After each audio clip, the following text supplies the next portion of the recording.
Good morning class. आज हमारा topic है वन्य जीव संरक्षण, वाइल्ड लाइफ कंजर्वेशन। इससे पहले हमने पर्यावरण संरक्षण के अन्य प्रकारों को पढ़ा था, जैसे मृदा संरक्षण हो गया, जल संरक्षण हो गया, वन संरक्षण हो गया।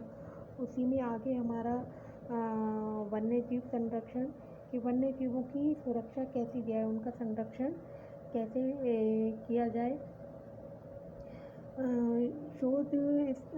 शोधों द्वारा पता चला है कि बहुत बड़े स्तर पर बहुत सी प्रजातियां हैं जो नष्ट होती जा रही हैं, और इनकी जो नष्ट हो रहे हैं वो उसके पीछे बहुत बड़ा हाथ मनुष्य का माना जाता है। हालांकि जलवायु परिवर्तन है, पर्यावरण है, वो भी दोषी है, लेकिन मनुष्य को ज़्यादा दोषी माना जा रहा है, क्योंकि जो वन्य जीवों की मारकर, जैसे उनकी खाल है, हड्डी है, उनके दांत हैं, उनको औषधियों में, श्रृंगार प्रसाधनों के कार्यों में काम में ले लिया जाता है, और उनके जैसे कि खाद्य पदार्थों में भी उसके मांस का उपयोग किया जाता है।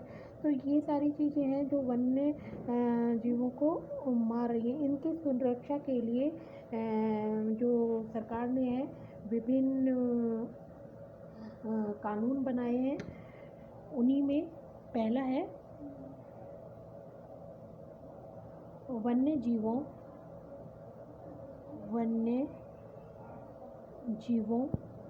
तथा पक्षियों के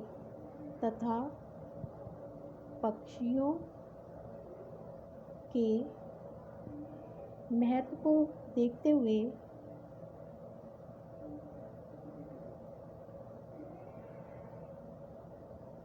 महत्व को देखते हुए 1887 में वन्य पक्षियों के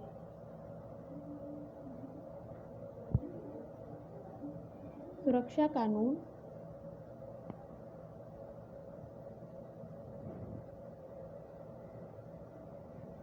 को पास किया गया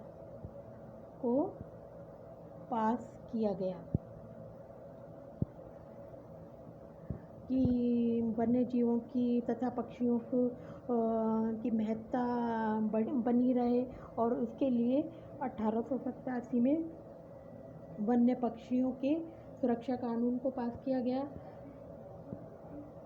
सर्वप्रथम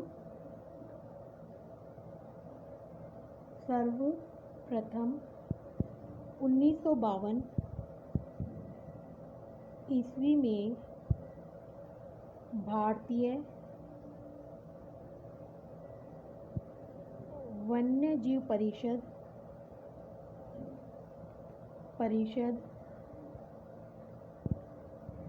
की स्थापना में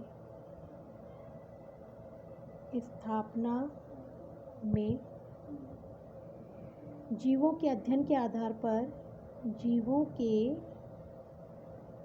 अध्ययन के आधार पर 13 वन्य जीव दुर्लभ घोषित किया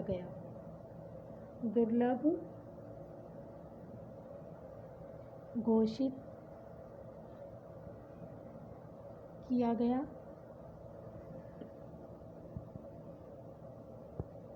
और जो वन्य जीवों की सुरक्षा कैसे की जाए, उनको अपने देश में या विभिन्न जगह कैसे उनकी सुरक्षा को बढ़ाया जाए, जिससे कि आने वाली जो प्रजातियां हैं, वन्य जीवों की जो प्रजातियां हैं, वो अपने क्षेत्र में सुरक्षित रह सके। इसके लिए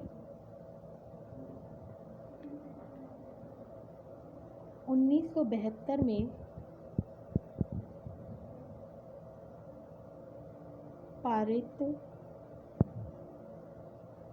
वन्य जीव रक्षा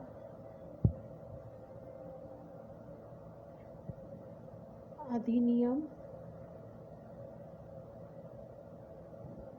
द्वारा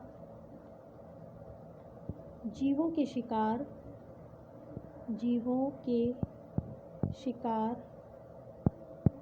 एवं व्यापार पर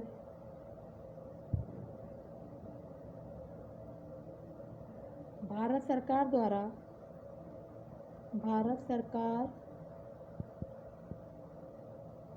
द्वारा कठोर प्रतिबंध लगाए गए कि जो वन्य जीव है 1972 में उनकी सुरक्षा के लिए, जैसे कि जो लोग जीवों का शिकार करते हैं, जैसे कि चीता हो गया और ये मोर हो गए, जिनका शिकार किया जाता है, उनकी खाल का उपयोग किया जाता है। तो उन सब को रोकने के लिए 1972 में एक कानून बनाया गया, वन्य जीव रक्षा अधिनियम, जिससे जीवों के शिकार और व्यापार पर भारत सरकार ने कठोर प्रतिबंध लगाए। इसी में बाद में 2003 में संशोधन किया गया,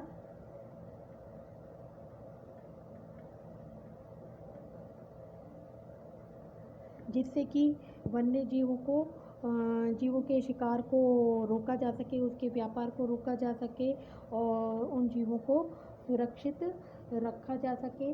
जो इनकी वर्तमान समय में IUCN रेड लिस्ट के अनुसार वर्तमान समय में जो 76,000 में से केवल 21,000 जो प्रजातियां हैं वही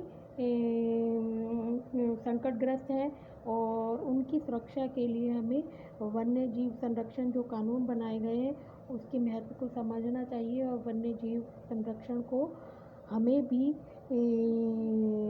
कैसे सुरक्षित रखा जा सकता है, उन उपायों का, उन कानूनों का पालन करना चाहिए।